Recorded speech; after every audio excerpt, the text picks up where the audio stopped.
Good afternoon, viewers. Welcome everyone to the Law Society weekly online discussion. Today we shall be looking at the Constitution of Sierra Leone, and with me is Farouk Adedoyine. Farouk Adedoyine, you can kindly send your greetings to viewers. You are live on Facebook. Good, good evening, viewers in Uh, Sierra Leone and across the globe. As you all know now, my name is Farouk Adedoyine, and I'm a final honors two student of the Farouk College, University of Sierra Leone, pursuing a bachelor's degree honors in law, LLB for short. I thank you. And yeah, Thank you very much, Farouk. That is Farouk Sulaiman Taiwo Adedoyine. I don't know if I had your name correct. Um, yeah, you had it correct. good. Today we shall be looking at the Constitution of Sierra Leone, a document that Yeah. I've described, that has been butchered so much its wounds cannot be concealed.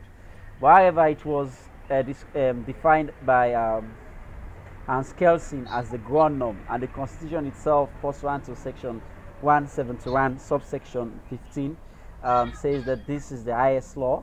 And then Sierra Leone, as far as the law is concerned, the Constitution of Sierra Leone is the king. So, Farouk, first of all, the first thing that will come to mind when we talk about Constitution, what is Constitution? And Okay. what can we say about the term Constitution? Okay. To start with, before now, for most of us, as the elementary stage of learning, let's say during our secondary school days, we were taught by our teachers that the constitution is the law of the land. That is, let me say, a myopic point of view of the what is the constitution. But clearly, a constitution is the supreme legal document through which the state is governed. A supreme legal document through which a state is governed.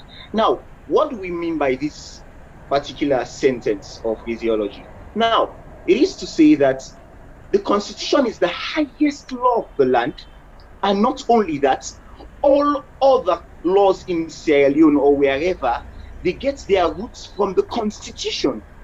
Okay. Each and every other law. Say, for instance, in Sierra Leone, pursuant to Section 170, subsection 1 of the Constitution of Sierra Leone, Act number 6 of 1991, it provides for the sources of law in Sierra Leone, which includes, to start with, the Constitution itself, delegated legislation, laws made by Parliament, the common law, the customary law, etc., to name a few. So these are the sources of law in Sierra Leone, which all gets its roots from the Constitution. All right. That is to say, what is the Constitution? All right. You reminded me of calling Farragut's definition as a legal document in which the state is governed.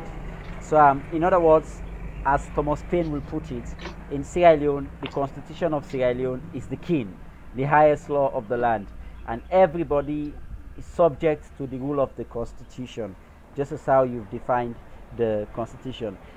Today, specifically, having had a brief discussion with you this afternoon, we decided that we shall be looking at public emergency situation as encapsulated in Section 29, Chapter 3 of the Constitution of Sierra Leone. So, can you kindly briefly take us through state of emergency situations in Sierra Leone and the legal framework of state of emergency in Sierra Leone? Okay. Thank you very much, Mr. Mohamed Wurie. Thank you so much for Well, having me. you're welcome. To start off with, my brother, um, a state of emergency situation is one for which the president of Sierra Leone would proclaim that there is a state of emergency in accordance with Section 29, subsection 1 of the Constitution of Sierra Leone, Act number 6 of 1991. And thereof, it is provided that a state of emergency may be proclaimed by the president in circumstances wherein A, it has already been existent in certain parts of the country, and also B, if there is an imminent threats that will give rise to state of emergency. And so for these reasons, the president may declare state of emergency. And secondly, another second definition of what would be borne to mind as a feature or characteristic of a state of emergency is the fact that in the presence or within the point of state of emergency, we would see that much of our inalienable human rights would be suspended. Okay. For example, our rights to protection from the rights of deprivation and of property, for example, and also protection of our liberty, meaning from let me say from unlawful arrest and detention, that would also could be deprived, and also from inhuman or degrading treatment or torture, such could be deprived. As for example, we saw in 2002 during the 9/11 bombings in America. You see, we could see that by then terrorism was a precursor for let's say torture to be undertaken in America, for example, as we saw with the Guantanamo Bay situation and you name it. But with our Sierra Leonean status quo, as I am speaking of, these human rights could be, let me say, seized or maybe suspended. For example, our freedom of movement, it could also be suspended in these circumstances.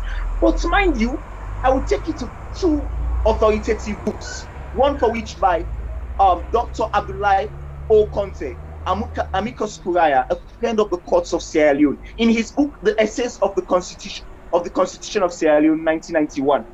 In his book, he stated, agreeing with international law provisions, particularly the International Convention on Civil and Political Rights, and also the ICESCR, and also the Universal Declaration of Human Rights, which I will subsequently give the requisite provisions. Dr. Abdullahi O. Conte, briefly in simplicity, he stated that two particular human rights could not be taken from each and every citizen in these points of state of emergency period. These include, one, our inalienable rights to life, which is enshrined or encapsulated in section 16, subsection 1 of the Constitution of Sierra Leone, Act number 6 of 1991. And also, what?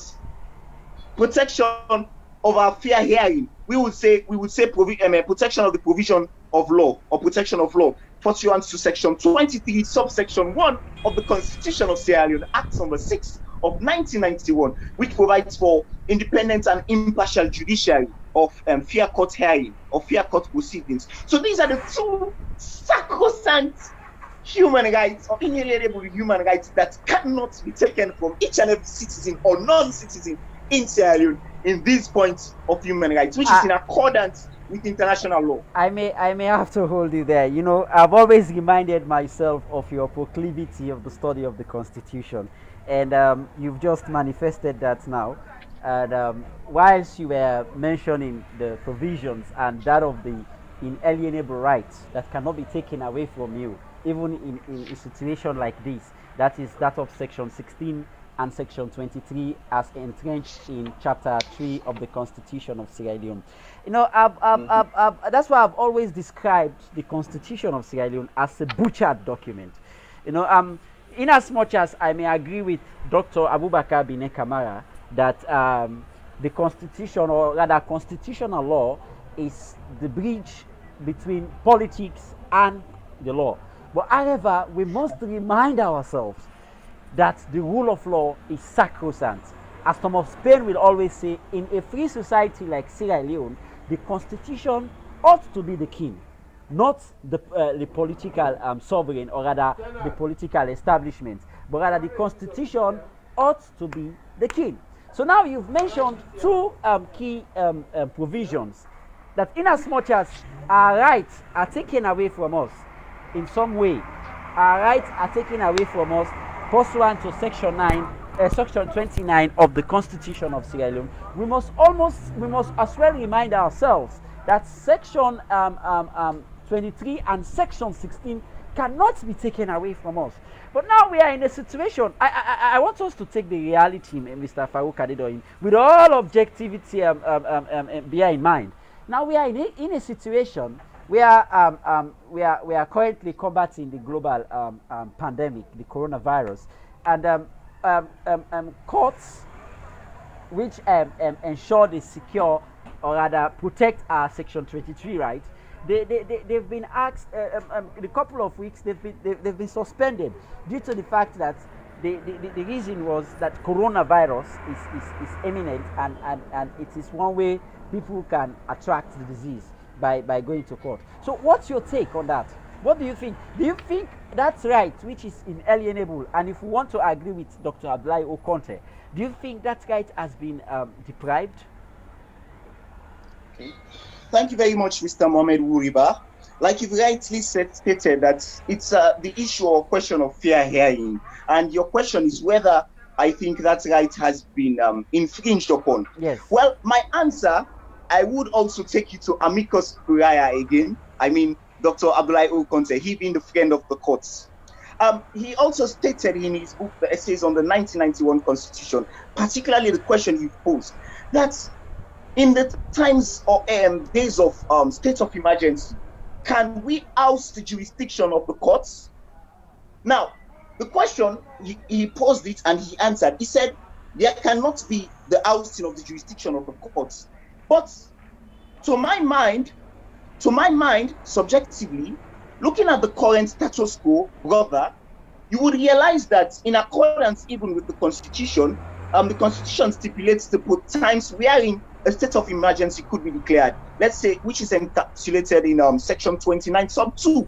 Okay, the periods wherein a state of emergency could be declared. Let's say during the times of war, imminent threat of invasion, let me say during health emergencies, breakdown of public order, you name it. And with this particular coronavirus state of emergency being declared, as well as the Ebola some time ago, we understand that it is a state of health emergency, public health emergency. Okay, and so it is borne to mind that if at all we go on with, let's say, court proceedings for this short period of time, it could lead to, let's say, people contracting the virus. So I believe, to my mind, it is very, very much a reasonable step for the Chief Justice to order or instruct that the courts should close down for, let's say, a shorter period of time. So I believe, to my mind, it's a reasonable action, in accordance also with Dr. Abdullahi Conte in his book. Okay, so that's your subjective view. So now, yeah. Okay, now let's shift away a bit from the rights that are protected in whatever circumstances. Now let's look at the public emergency situation in totality. How, in case study of our current coronavirus pandemic, how as a state, how we've gone about, because this argument boils down to the argument of the statism versus liberalism argument. So now let me take you to that particular argument. Now the liberalist will tell you that the state has acted ultra-virus, but the fact that I don't know the current fact towards the particular current situation. I don't know if they've gone to parliament. I don't know whether parliament has ratified the instrument. But what I've heard from legal pundits over the course of this period is that we've been ruled as a nation by press releases other than what is encapsulated in the Constitution. So I'm asking you now to take us through your thoughts of the current situation in Sierra Leone. Are we following the law as it is in the Constitution of Sierra Leone, as entrenched in Section 29? Now, to your question, are we following the law? Yes. I would answer you directly from our study of philosophy of law, wherein we were taught some 3 years or 4 years down the line by a notable lecturer by then, wherein he taught us about the separation thesis. As law students and would-be lawyers, and even the lawyers, we are not concerned about whether the law is fair or unfair. What we are concerned about is the law as it is. Good. And which is the positive law, just positivum in Latin. And so I'll speak on the law as it is, and not whether the law is fair or unfair, as I am in no position to do so. Now, from the foregoing, it is noteworthy, brethren, that let's trace the roots of state of emergency in Sierra Leone. To start with, brother, it is noteworthy that the Public Order Act of 1965 commenced or provided first for a provision for us to be able to declare a state of emergency in Sierra Leone. And forthwith, after it came later on, years down the line, came the 1991 Constitution, which encapsulated the state of emergency in Section 29, together with its numerous subsections. Okay, now it's noteworthy from that source that also, as I rightly cited earlier on, that the Universal Declaration of Human Rights, let's say Article 29 of the Universal Declaration of Human Rights, also provided for state of emergency to be declared in nations, which Article 29 thereof provided that inalienable human rights may be suspended in these points in times. And also, this is also agreed to in Article 4, sub-Article 1 of the ICCPR, and also in Article 4, sub-Article 2 of the International Convention of the Civil and Political Rights. And therein, Article 4, sub-Article 2 provides that no derogation from Article 6, 7, 8, 11, 15, 16, and 18 may be made under this provision in Article 4.1. What this is trying to say that rights to life and freedom of torture and you name it, for example, all of these, they should not be, let's say, limited to an extent. Like I told you earlier on, rights to life and fair hearing, they cannot be taken from us during state of emergency period. And in Sierra Leone, as I trace the history as to when we had the legality first and foremost, which was the Public Order Act of 1965, which allowed for the state of emergency. We see that since then and to present date, we've had numerous states of emergencies, and I'll list them. So we will know that it's not something new in the jurisdiction of Sierra Leone. First and foremost, we had it in 1970 and 1971, when it was proclaimed by the then president, Dr. Shaka Robin Stevens. After a failed push, a failed coup d'etat, in simple layman terms, a failed coup d'etat by the then army commander, Brigadier Bangura. Okay, so by then, President Shaka Stevens declared a state of emergency. Okay, and at that point in time, my brother, we saw that President Stevens invited soldiers from Guinea who were protecting him, who are part of his protective details, because he was not trustful of some of the forces by then, due to the coup d'etat on his life. And this he also spoke on in his book, What Life Has Taught Me. I mean, Dr. Shaka Stevens. And from 1970 to 71, we also had another state of emergency, which occurred in 1977 after students demonstrated against President Stephen during a graduation ceremony, okay, and also at FBC. And also, we had a state of emergency in Sierra Leone in between 1978 to 79 in the face of mounting labor unrest, which threatened strikes across the nation. President Stevens again declared a state of emergency by then. After that time, we had a state of public economic emergency in 1987 to 1988, which was declared or proclaimed by President Joseph Saidu Momo. And after that time, we also had a state of public emergency again, which was also declared by President Ahmed Tijan Kaba in 1998 during the war. Okay, after he was ousted by the AFRC forces by then. And then after that time, quite recently, we had another state of emergency in 2014, which was declared by President Dr. Anes Baikoroma. And currently, as recently as 2020, we've now seen another, which the current president, Dr. Brigadier Julius Maada Bio, has declared recently.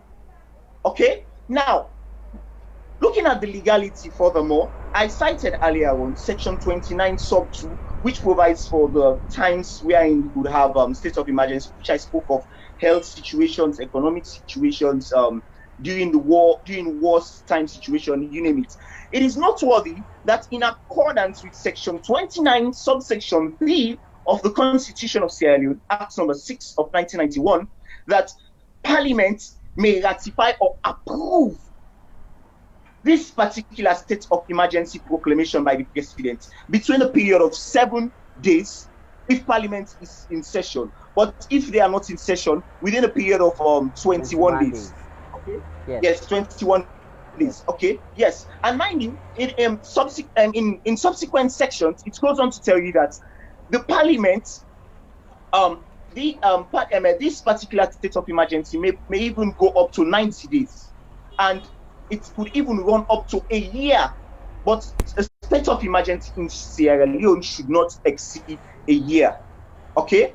Now, going on further, looking at the legality or the legal framework of state of emergency in Sierra Leone, I also want to state it that also in accordance with the Constitution, that by virtue of Section 29, subsection 5 of the Constitution of Sierra Leone, Act number 6 of 1991, sub 5, as I have stated, provides for the fact that in state of emergency situations, our human rights may be seized from us, and certain laws may be suspended or amended by the president in this point in time.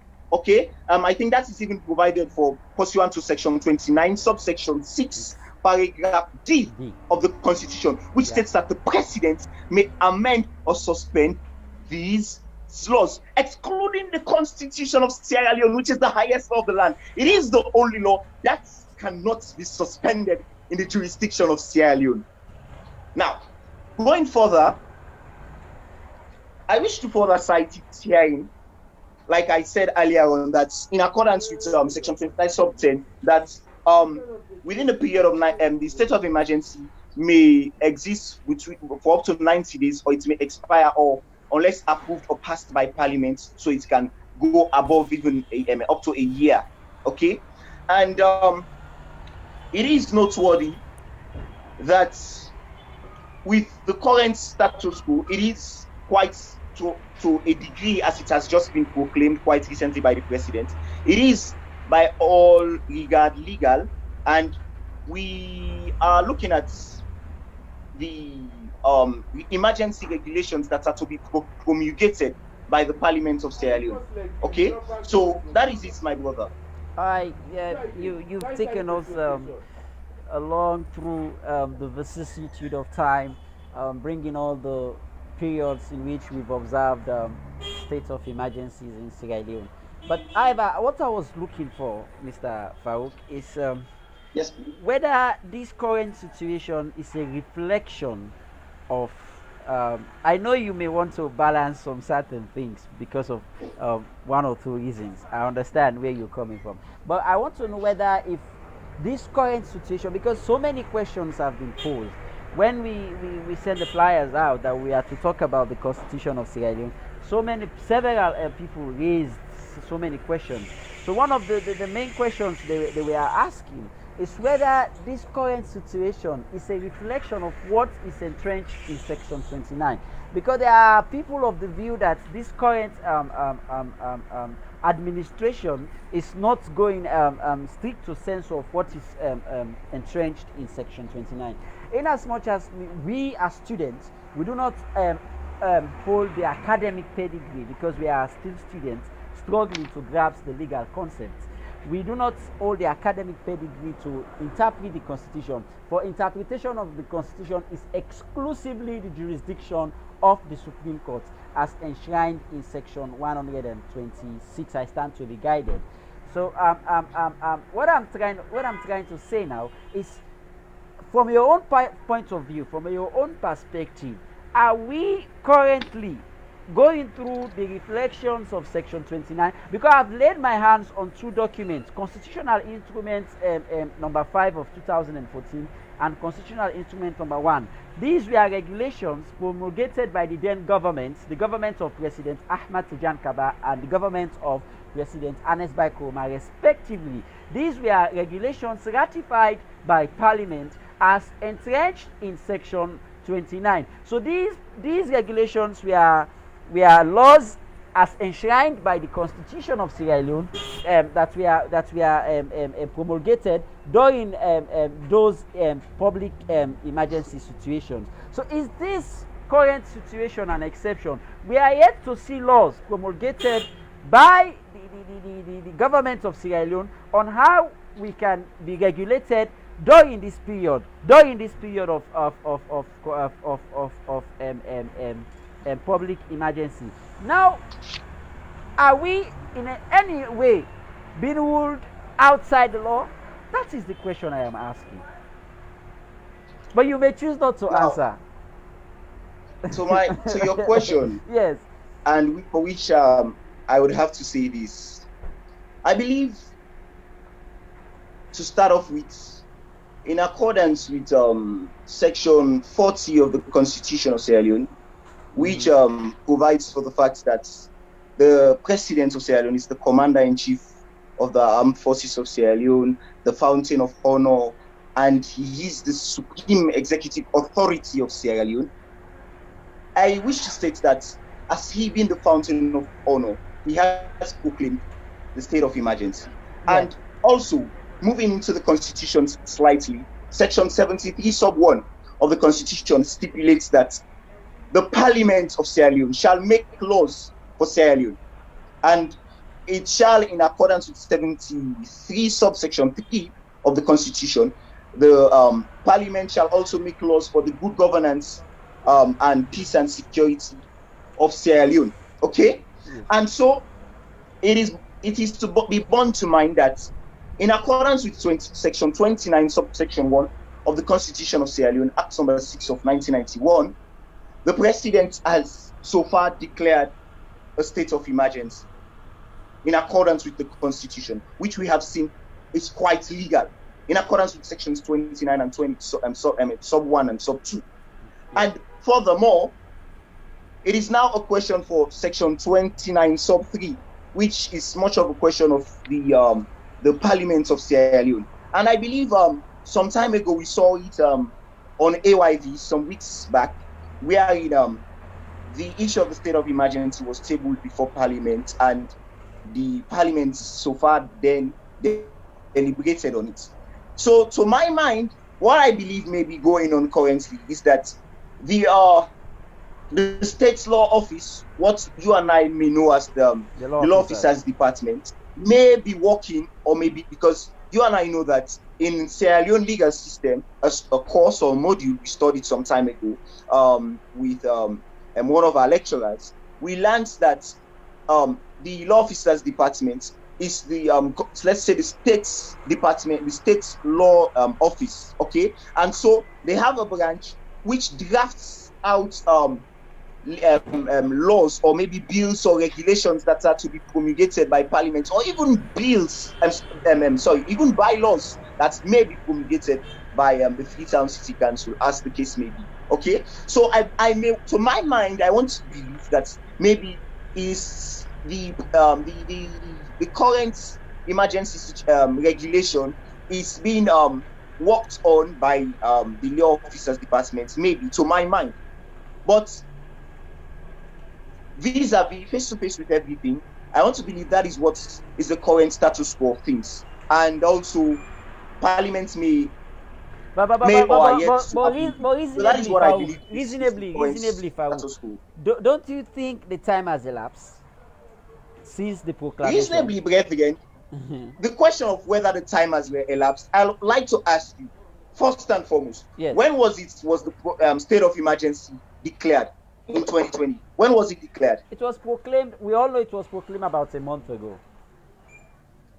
It was proclaimed about the month ago. Yes, I do not have the precise date with me now, one which needs further consultations. But I am pretty sure it was done, or it was proclaimed within the period of 1 month ago. Okay, since you do not have quite some amount of precision as to the timing, I wouldn't want to be ambiguous in stating that, okay, whether this is the case or this is not the case. But I believe what we're here to talk about, Now let's the law as assume. it is. Yeah, we are Yes. trying to state the law as it is. Now let's assume this proclamation was done a month ago. Let's assume it was done a month ago. I would answer your assumption. I would state categorically clear that the issue of state of emergency is one thing that carries so much burden on public interests.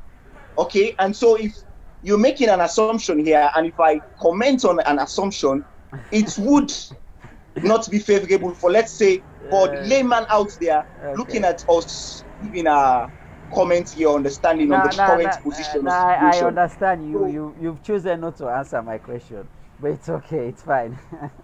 I understand. No, my brother, you have to be afraid. It's naturally one must be afraid, or one must take caution on what we comment on public media as such. So now let's move away briefly from the constitution of from section 29.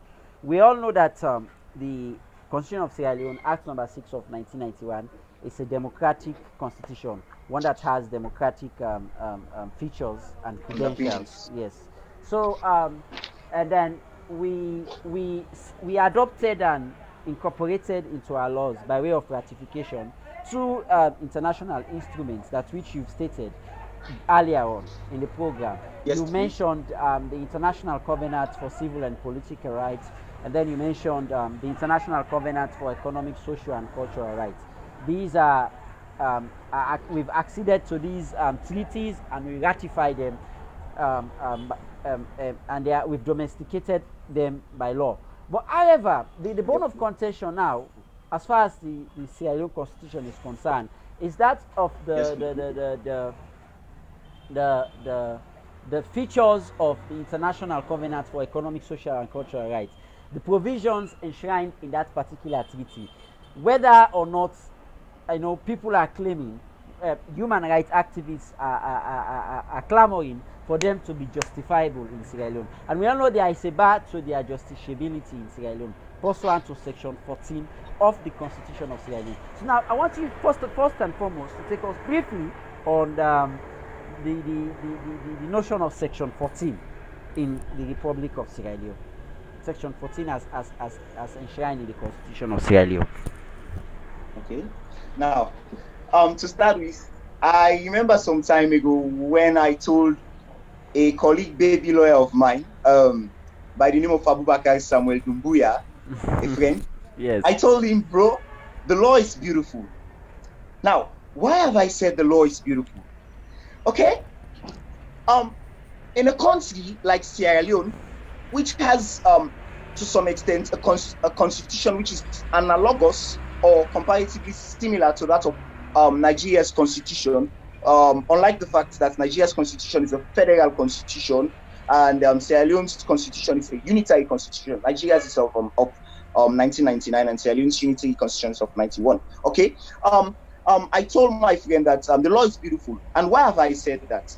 I have said that looking at what we would call, in the face of statism and liberal democratic ideal arguments. Okay, now in what is statism in terms of the philosophical point of view? Statism is the fact that the government uses its powers over the rights of its citizens, or can use its powers over the rights of its citizens or inhabitants. And while liberalism speaks of the freedom of human rights, which include rights to life, rights to protection from liberty, rights of freedom of movement, protection from slavery, protection from inhuman or degrading treatment, protection from deprivation of property, protection of one's privacy, protection of fair hearing, section 20 of the Constitution, for example, which teaches protection of law,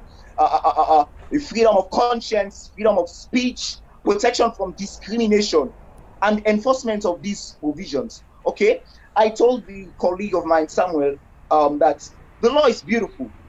I have said this because, as I said, these human rights, they speak on the liberal democratic ideals, and the state's position is that the state can use its powers over its citizens, and this statism point is wherein the state can use its powers over its citizens. It mostly happens during public emergency situations. Okay, now looking at what you've just asked, to give my own take on Section 14 of the Constitution of Sierra Leone. Okay, now to start with, it is noteworthy that Section 14 of the Constitution of Sierra Leone is a particular provision under Chapter 2 of the Constitution of Sierra Leone. But I would, if I would borrow the words of Lord Gough, I would be lacking in candor if I do not trace the roots of Section 14 of the Constitution of Sierra Leone. That being said, it is noteworthy that with this particular provision, it has which comes before it, which include, for example, Section 4, which states the fundamental objectives of the government. What does this mean? Fundamental objectives of the government. It tries to say that the government has main goals which they must ensure, which include the provision for justice, democracy, and freedom. Okay, and from the foregoing, we saw also in Section 5, subsection 2. I stand to believe it should be Section 5, sub 2, paragraph B, wherein it is provided that in Sierra Leone, sovereignty is declared is derived from the people of Sierra Leone. Okay, and from whom the legitimacy of the constitution, sovereignty is derived from the people of Sierra Leone. Okay, yeah, that is if I will paraphrase. Yeah, from whom the government shall derive legitimacy. Derive its authority and legitimacy. Yeah. Thank you. Okay, now it is noteworthy that what that Section 5 sub 2 is saying here is that sovereignty is derived from the people of Sierra Leone, meaning the people would go out to cast their votes during electoral moments. They would vote their leaders in parliament, and even in the presidential tickets, and even in the mayoral tickets as well.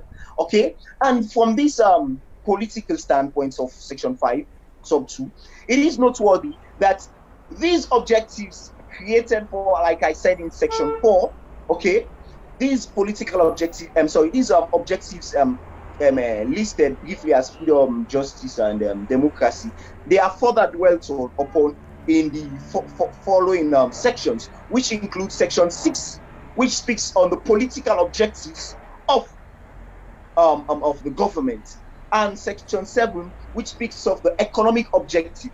Section 8 speaks of the social objective. Section 9 speaks of what? It speaks of the educational objective. Section 10 speaks of the let's say, in simple terms, the foreign policy objectives of the government. Section 11, which speaks of the obligations of the mass media to the government.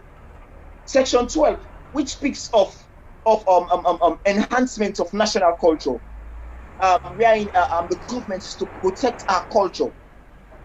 And as we see some time ago, or saw some time ago, the Monuments and Relics Commission was formed, which is there to protect our culture, for example, and the like, and the dance troupe location at Aberdeen. All of these were provided for by governments of Sierra Leone as one of their duties under Section 12.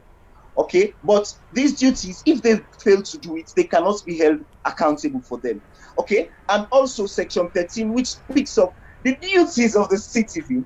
So the states, the duties of the citizen to the state, as encapsulated in Section 13 of the Constitution. And these duties of the citizen, it may interest you to know that these duties of the citizen include, for example, rights to participate, the duty to participate in national cleaning exercise, the duty to exercise a citizen's arrest if you see someone who poses as or may have committed some crime, the duty to partake in electoral activities, the duty to be nationalistic to a large extent, and the like. These are the duties of the citizen to the state. And Section 14, which is in question here, is let's say the provision which actually now states it clear, which actually gives part entirely to this entire chapter 2, which I've briefly ran you through. Section 14 states that all of these objectives, the political objective in section 6, the economic objective in section 7, the social objective in section 8, the educational objective in section 9, the section 10 foreign policy objectives, the obligation of the mass media in section 11, the enhancement of national culture in section 12, and duties of the citizen to the state. All of these duties are merely duties, but they are not enforceable in any court of law. Meaning you cannot bring the government to account for these if they do not provide for them. For example, let me give an example in accordance with section 8, a social amenity, a basic social amenity or social objective of the government. The government may provide us with, let's say, recreational centers or even electricity. It is noteworthy that if the government do not provide us with electricity, for example, as a basic social amenity, they could not be held accountable or brought before any court of law in Sierra Leone, in accordance with section 14 of the Constitution of Sierra Leone. Okay. So this is the extent to which section 14 operates. It protects the government. It keeps it in it's what I may want to use scientific terms. It keeps the government protected in the womb of the Constitution, the highest law of the land, so the ground norm, if I could say in the Kelsenian terms. Farouk, I've always said to myself that I haven't read the agreements and treaties that we've ratified and adopted. And I've always said to myself, I am not impressed with these government stunts, the stunts to free healthcare during the past regime. Can you hear me? I can. The stunts to free healthcare during the past regime, of course, the stunts to free health education. Free education. I do not see it as a privilege, as a thing which the government should use as a political tool to galvanize votes. I see it as a duty of the state to provide its citizens, because in as much as the Constitution gives a bar to bring in an action. I am very sorry. I'm very close to the main road, so that's why you hear lots of cars and noise. I am very sorry about that. So I do not see these stunts, these political stunts. I see them as a right, as a duty in which the government must provide the citizens. But why I asked you that question, the government of the day, time over time, now and then, the government of the day has used this particular provision. So, as you've said, they are protected with this particular provision. So what I'm expecting from this, whether as a human rights promulgator or an activist, whether do we need to revisit this provision, do we need to amend this provision, or do we need to expunge it from? Remember, in the second year we had an exercise, we had a moot court simulation with this topic. I was arguing for the state, but then I was the Attorney General. I remember quite vividly you were the Human Rights Commissioner asking for this particular provision to be expunged. So I'm putting it to you now in a public spectrum like this. Do we need to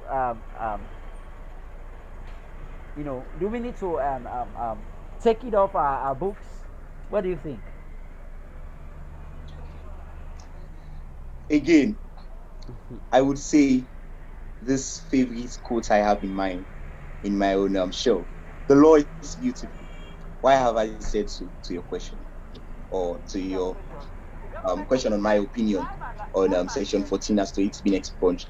Now, I'll give you a rationale as to why the drafters of the 1991 Constitution stipulated or encapsulated section 14 to be non-justiciable, meaning for government not to be held accountable if they fail to provide the aforementioned rights. Okay, now one of the drafters of or framers of the very 91 constitution is the man himself, Amicus Curiae, Dr. Abdullahi O. Conte, who was the then Attorney General in the regime of the President Joseph Saidu Momo. Okay, now it is noteworthy that Sierra Leone, in the current index, some people may not like to categorize some African countries as such, but it's what it is. It is what it is. Sierra Leone is, or maybe seen to be, a third world country. Okay, and so because of that, it is known that third world nations cannot entirely like depend on themselves independently. And so they would bring in issues of neo-colonialism, wherein they may source funds from their previous or former colonial masters. They may source funds from bigger and wealthier nations, for example, from Saudi Arabia, from Irish Aid. We see their cars around in Sierra Leone, you know. They may source funds from even Commonwealth, the African Union, and even other bigger nations. Okay? Now, brethren, it is noteworthy that maybe the reason, Mr. Wurie, are you with me? Yeah, I'm with you. I'm with you. It may be noteworthy.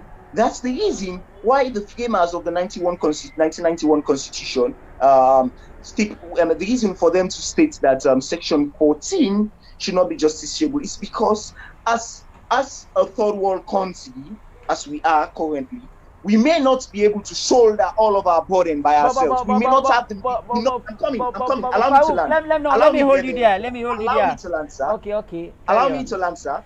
Allow me to land, please, sir, for the benefit of our audience. Yes. So it may be seen that our nation may not be able to afford all of its economic burden, and so because of that, if they make these justiciable, there will be a plethora, multiple lawsuits against government. See, for example, in my community, we had a blackout like since yesterday morning, unfortunately, and it was only today we were able to get light around 12 p.m. So you see, we had a blackout for about 12 hours. We are running out of time. Let me say this. So it would.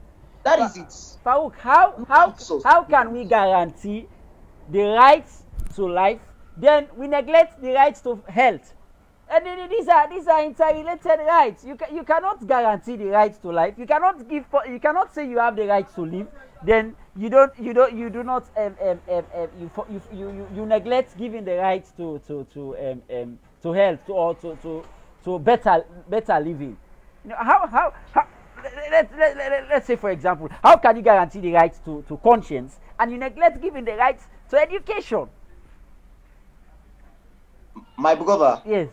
If I may juristically pinpoint hearing, brethren, rights to life and the rights to health, as you've stated, yes, to a degree, to some extent, if I could say, may be similar to a degree. They are interrelated, obviously. But they may be interrelated. But what I'll have to say, I want you to take off the word maybe. They are interrelated. In fact, they are related. They are twin brothers. You cannot take one off the other. Brethren, to my understanding, from my own school of thought, it may be interrelated. Okay? Now, what I want to say is this, brethren. The rights to health and also rights to life, brother, these two, okay, to start off with, the rights to life and the rights to health, which you're thinking that, oh, they should be similar or interrelated, and so for this reason they should be allowed for, and not one should not be denied from the other. I want to believe, brother, that the other meaning the rights to health is also not deprived of us Sierra Leoneans. It is provided for us to reasonably, from looking at the reasonable man's test, the man on the platform. It's provided for us reasonably, looking at emergency. Section 14 is very clear. Section 13 is pellucid in its provision. You cannot bring an action against the government if the government failed to take care of your pregnant wife. What if you go to the hospital and your pregnant wife died of giving birth to a child for you? Can you bring an action against the government? No, you cannot. Like I said, it is based on proportionality. Reasonable man says Sierra Leone is a poor country. We cannot afford providing for all of these free things for now. We may get there. It's a continual process.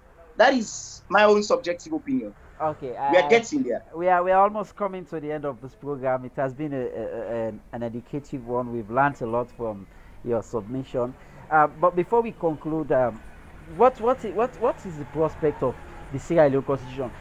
Back in 2000, and I think it was 2014, I stand to be guided, or 13, there was an establishment of a constitutional review committee. They had wanted to review the constitution. I don't know what happened to that particular committee. I don't know why the review is stalled. But what do you think? Do we need, because there are people of the view that there are so much lacunas in the Sierra Leone Constitution 1991, that the framers of the constitution had so much lacunas that we are currently seeing now because of the development of society. And according to Roscoe Pound, the law must grow with society. So what do you think? Do you think we need to review the constitution in totality? Do we need to go back in the drawing board and look at our laws and then we review them? To my mind, it is noteworthy that the Constitution of Sierra Leone has 192 sections. 192 sections. So to my mind, from my own academic or student point of view, I believe the Constitution is quite holistic. So far, so good. The Constitution of Sierra Leone is quite holistic. So, and subsequently, as days go by, there has been some little amendments as time goes on. Like, for example, with the High Courts, there has been the High Courts, for example, has been laid down into structures. You have the family division, the land and environmental division, etc. So I believe the Constitution is quite holistic in so far, to my mind. Okay. But in so far, that is what I believe. In so far, that is my opinion. So I feel satisfied with the current Constitution we're working with. You feel satisfied? May I draw your attention to the Samsumana case? Do you think the Constitution was clear in handing down the Samsumana case? Is it clear to you? Again, I would take it is noteworthy by even yourself that the only persons that are allowed to interpret the Constitution are who? They are the Supreme Court of Sierra Leone. And so the matter in question was dealt with by the Supreme Court of Sierra Leone. And who am I? Who am I to question the said decision? So to my mind, brethren, I believe that the matter has been handed down by the Supreme Court, whom they had the sole responsibility to interpret the Constitution in line with or in accordance with the said case you cited. And noteworthy with regards to our earlier theme of today's program, which is on state of emergency, I want to encourage the Sierra Leonean citizenry and foreign diplomats and foreign dignitaries to, if they want to know more about state of emergency in Sierra Leone and its dynamics, they should read on these two books aside from the Constitution. One, Dr. Abbas Bundu's Democracy by Force, a book published in the year 2000, and also they should read on Dr. Abdullahi Okonte's essays on the 1991 Constitution, which has so much democratic dynamics. We've run out of time. Viewers, that was Farouk Adedoyine, a founding member of the Foundation for the Advancement of Legal Information and Research, and one of the brains behind the Resource Center at the Law Society website. We've come to the end of today's discussion. We hope you will join us again next week as we discuss on another topic, and we'll have another guest probably, or probably we have the same people that will join us to discuss the law. This program was proudly brought to you courtesy of the Law Society for Abbey College, University of Sierra Leone. We are doing our own bits as we are currently in lockdown. These are the conversation, or these are the discussion or arguments we used to have on campus, but now since we're all at home, we are having it now online. So, Mr. Farouk, I want to say thank you very much. Gratitude on behalf of the Law Society for joining us today as we discussed the Constitution of Sierra Leone. You've been a tremendous help to the department. I would like to use this opportunity to thank you for your service that you've rendered to us, the research, the assignments, and the stuff like blah blah blah, as they will say. So thank you for joining us today live on Facebook. Sylvester said it is prudent that Chapter 2 of the Nigerian Constitution is injustifiable as justified by Section 14. If it were justifiable, that will prompt a lot of legal action. Okay, I think Sylvester is towing your line, Farouk. Sylvester is trying to take your arguments, the status arguments. But however, we'll continue that. We are running out of time now. We have to go and break our fast. We both fasting, I presume so. So Yeah. we are looking for sponsorship. For us to bring this program to you, it costs us a lot as students. As at now, we are using our phones as internet gadgets. We want more sustainable internet for us to bring this program to you. So if you're out there, you are looking at us, we are looking for sponsorship. We want people to come on board and sponsor this program so that we can get this program sustainable, and it will be we can get it to you every week and every day as we've usually done. So Farouk, once more again, thank you very much. To you viewers, we want to thank you for joining in. To Sylvester Vandi, Big Afodi, thank you for your comments. To Abubakar Samuel Dumbuya and all the other guys out there, thank you. You've been a wonderful guest, Farouk. Bye bye. I've always beaten in an argument. I remember the last time I won the moot court competition at the Well, that is your subjective view, brother. No, but that's subjective. I won the moot court. In fact, that propelled my way to go to Botswana to represent a private college. It could have been you. I beg to differ. Anyways, thank you very much, my brother. I beg to differ. Thank you very much. Yeah, you've been wonderful. Thank you so much. All right, thank you guys. Bye bye. See you later. Okay.